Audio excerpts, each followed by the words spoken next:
सभी को जय श्री श्याम। श्याम बाबा के भक्त सभी अच्छे ही होंगे। तो आइए हम जानते हैं, आज इस वीडियो में मैं बताऊंगी कि द्वादशी को खाटू श्याम बाबा का, जब एकादशी को आप व्रत रहते हैं तो द्वादशी को व्रत कैसे खोलें, क्योंकि कुछ लोगों को पता नहीं रहता है तो डायरेक्ट जाके खाना खा लेते हैं। तो हमें तुरंत खाना नहीं खाना चाहिए।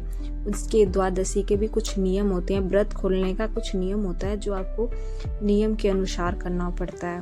तो द्वादशी को व्रत कैसे खोलें, बहुत लोगों को कन्फ्यूजन रहता है कि एकादशी का तो हमने व्रत कर लिया, लेकिन अब द्वादशी को व्रत हम कैसे खोलें।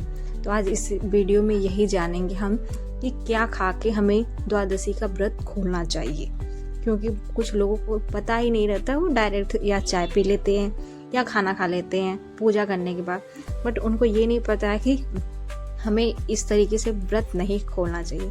शास्त्रों के अनुसार कहा गया है कि द्वादशी के कुछ नियम होते हैं जिनका हमें पालन करके ही व्रत खोलना चाहिए। तो आइए जानते हैं ये कौन से नियम होते हैं और हमें द्वादशी का व्रत कैसे खोलना चाहिए। द्वादशी को सूर्योदय के बाद और द्वादशी समाप्त होने से पहले ही व्रत खोलें। ब्राह्मण भोजन के बाद ही व्रत खोलना श्रेष्ठ माना जाता है, यदि आपको संभव हो तो। यदि नहीं संभव तो कोई बात नहीं। सुबह स्नान करने के बाद घर के मंदिर में खाटू श्याम बाबा के घी का दीपक जलाएं। अगर आपके पास घी नहीं है तो तिल के तेल का भी दीपक जला सकते हैं आप। खाटू श्याम बाबा को भोग लगाएं, मिश्री, माखन, फल, पंचामृत या सात्विक भोजन। खाटू श्याम बाबा की पूजा करने के बाद, भोग लगाने के बाद व्रत खोलने के लिए सबसे पहले तो आप खाटू श्याम बाबा को भोग लगाओ, उसमें से कोई एक चीज आप ले लो, जैसे पंचामृत या मिश्री या फल, या जो आप एकादशी को चूरमा चढ़ाए हो वो आप लेके थोड़ा सा पहले कोई भी प्रसाद या भोग जो भी लगाए थे आप खाटू श्याम बाबा को या एकादशी को या द्वादशी को, जो भी आप भोग लगाएं उसमें से कोई एक चीज ले लो। लेने के बाद आप पानी एक गिलास लेके बाबा का प्रसाद खा के पानी पी लो।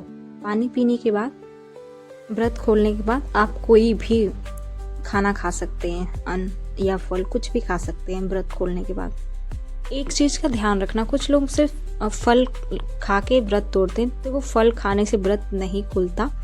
व्रत खोलने के लिए कोई ना कोई अन्न खाना बहुत जरूरी है। और अगर आपके घर एकादशी का जो प्रसाद नहीं बचा है तो जो द्वादशी का प्रसाद है उसी में से लेके खा के आप अपना व्रत खोल लेना।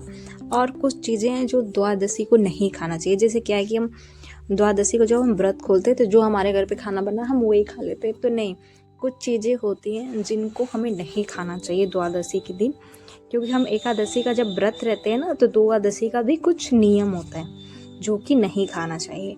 और वो कुछ चीज़ हमारे घर में अक्सर बनती भी रहती है, तो हम क्या करते हैं कि उतना हमें मालूम नहीं रहता है तो हम खा लेते हैं। तो ऐसा नहीं करना है। द्वादशी को आप कुछ चीज़ें नहीं खा सकते, जैसे कि द्वादशी के दिन चना, मसूर, उड़द, इन 3 दालों को आपको घर पे बनाना ही नहीं है। अगर आप अपने घर पे नहीं बनाएंगे तो खाएंगे नहीं। तो चना और उड़द की दाल द्वादशी को आपको नहीं खाना है। क्यों नहीं खा जाता द्वादशी के दिन? क्योंकि चना, मसूर, उड़द को, क्योंकि शास्त्रों में कहा गया है कि चना और मसूर, उड़द दाल नहीं खाना है, इसलिए कोई नहीं खाता। और द्वादशी के दिन भी आपको कोई भी तामसिक भोजन नहीं करना है। कहा जाता है कि जो भी भक्त द्वादशी को श्याम बाबा का स्मरण करके व्रत खोलते हैं उस भक्त के बिगड़े काम बनने लगते हैं और उस भक्त मनोकामनाएं पूरी होती है, घर में सुख शांति आती है। और एकादशी 15 तारीख दिन सोमवार को है, द्वादशी 16 दिसंबर दिन मंगलवार को है। तो द्वादशी को ही आप व्रत खोले।